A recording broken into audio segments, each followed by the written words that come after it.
Welcome back to Ledger Prime, guys. My name is Luke, and today we are going to be discussing the Iran conflict and what it means for Bitcoin and crypto in general. Because prior to what most people might think, the Iran conflict is not automatically bullish for Bitcoin, and it's not automatically bearish either. The market's first move, if we look at what happened, the market's first move was fear, and the second move was positioning. And positioning is what matters the most. So if you were watching over the weekend, when the news broke that there was this conflict breaking out, Bitcoin sold off to 63,000. Oil surged, gold broke higher, and equity futures turned red. But within 24 hours, we saw Bitcoin stabilize and funding rates flipped sharply negative. So by the end of this video, guys, you are going to understand why that shift in derivatives positioning may matter more than the missiles and what institutions are actually watching right now. But the key reveal is going to be coming in minute 3. However, here's the immediate takeaway that we need to know. Bitcoin fell less than equity index futures, right? The NASDAQ, the Dow, the S&P were down over 1%. Bitcoin's roughly down about 2.8% on the week, but it recovered from the $63,000 sell-off up to the mid 66,000s very, very quickly. And that relative strength actually matters a lot. Because when geopolitical shocks hit, true risk assets usually underperform equities, right? That means we should have saw Bitcoin drop way more than equities, but it didn't. It did not. And more importantly though, Bitcoin futures funding rates swung to around negative 6%. What does that mean? That means the shorts are paying a premium to stay short.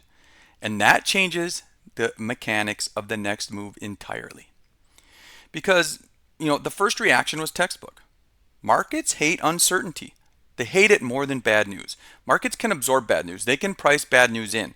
But when they don't know whether to price in good or bad news, markets hate it, right? And what did we see? We saw the US-led strikes on Iranian targets, retaliatory missile and drone attacks, shipping disruptions near the Strait of Hormuz, energy risk immediately repriced. We saw Brent crude jump towards $80 a barrel. WTI surged 7 to 8%, and gold climbed above 5,300 per ounce. And you may wonder why oil and gold matter to my Bitcoin bags. Well, guys, it's all financial and it's all interconnected. And the initial Bitcoin sell-off was completely mechanical.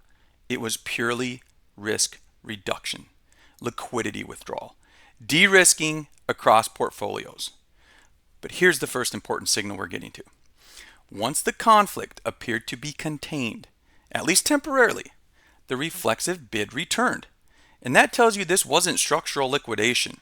It was positioning stress. And that leads to the part institutions care about the most. Because this next part is what the derivative desks are watching closely. Funding rates, right? Funding rates collapsing to deeply negative levels means something very specific. There's a crowded short positioning in Bitcoin futures. Because when funding rates turn that negative, it means the market is paying you to be long. That dynamic, guys, this hasn't appeared at this magnitude since 2022 when Bitcoin was near 16K. And now ask yourself, is Bitcoin in a structural bear market today? Or is it consolidating in a macro uptrend? Because if the answer is the latter, and I think it is, the negative funding becomes fuel. But there's a catch. There's always a catch. And this time, it's oil. Because oil is the real transmission mechanism. The Strait of Hormuz carries roughly 20% of global oil supply.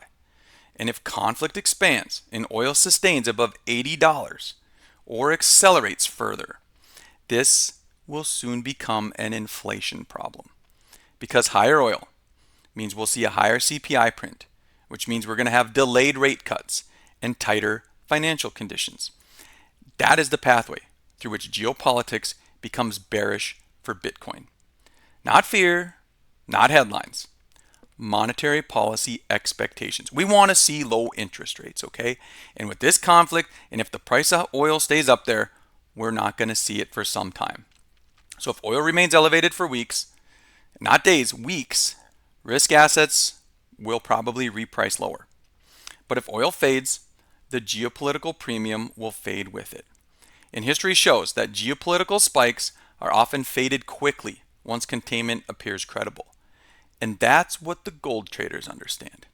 Because we saw gold jump over 2% on safe haven demand.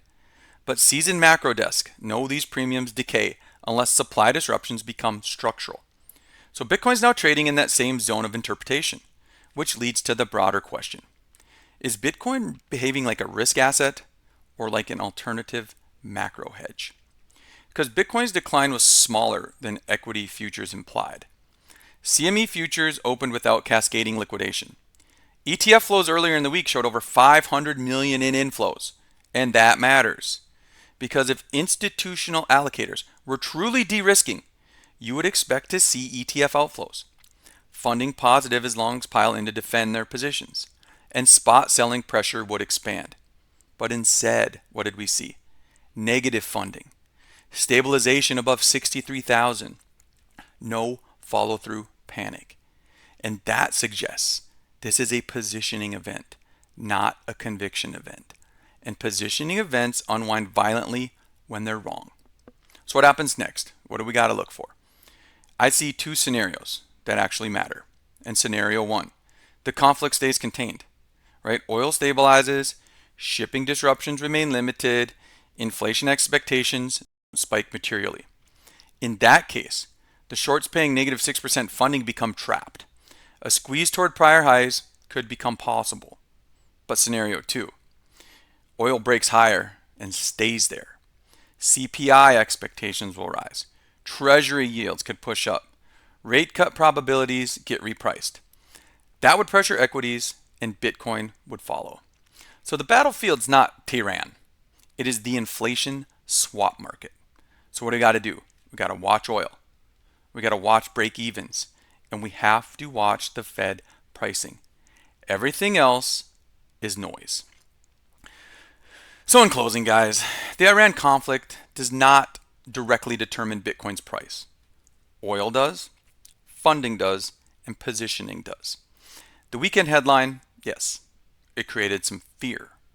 The derivatives market created opportunity, or risk, depending on which way you look at it.